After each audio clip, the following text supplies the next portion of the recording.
Good evening বন্ধুরা, তোমরা কেমন আছো? আশা করছি তোমরা খুব ভালো আছো। আর এই যে আমি তো বাপের বাড়িতে গেছিলাম, একদিনের জন্যই গেছিলাম, যেহেতু বিয়ে বাড়ি ছিল রাতে, ওই জন্য সকালবেলার দিকে বেরিয়েছিলাম। আর আমরা বিয়েবাড়ি ওখান থেকে গাড়িটা ভাড়া করা হয়েছিল, আর ওখান থেকে আমরা বাড়ির সবাই মিলে গেছিলাম। যাই হোক, ওই যে কাকা টাকা সব রেডি হয়ে গেছে, আর ওইটা দেখতে পাচ্ছ, ওইটা আমার কাকির মা দিদা বসে আছে। আর আমরা সাজুগুজু করে অলরেডি বসে আছি, আর ওদিকে আমার মা সাজছে, আর আমার বাবারও হয়ে গেছে প্রায়। আর এই যে গাড়ি এসে গেছে, গাড়িতে উঠেও গেছি সবাই।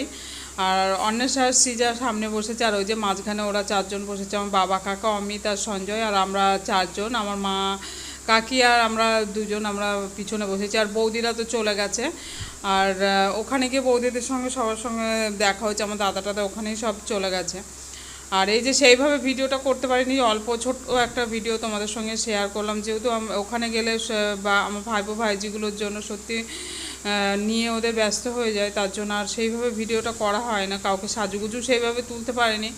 আর ছোট ছোট যাই হোক তোলা হয়ে যায়। আর ওই যে রিম্পা বসে আছে, রিম্পা অলরেডি বেশ সুন্দর লাগছিল রিম্পাকে সেদিন। আর এটা বিয়েবাড়ি হচ্ছে আমার বৌদির দিদির মেয়ের বিয়ে, ওরা থাকে নবদ্বীপের ওখানে, কিন্তু মামা বাড়ি থেকে বিয়ে দেওয়া হচ্ছে আর দাদুর।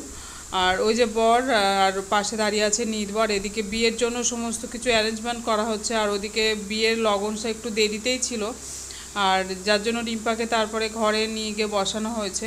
আর এই যে তার বর আসার পরে বরকে ওখানে বসানো হয়েছে। আর তারপর আমরা ওখান থেকে খাওয়া দাওয়া করে 11টা নাগাদ বেরিয়ে এসেছিলাম, কিন্তু তারপরে লগনসা ছিল, আমরা বিয়েটা দেখতে পারিনি, কারণ 11টার মধ্যে ওখান থেকে বেরিয়ে এসেছি। আর বাড়িতে আস্তে আস্তে প্রায় 12:30 বেজে গেছে, যেহেতু বাচ্চা কাচ্চা নেই তার জন্য একটু তাড়াতাড়ি চলে এসেছিলাম।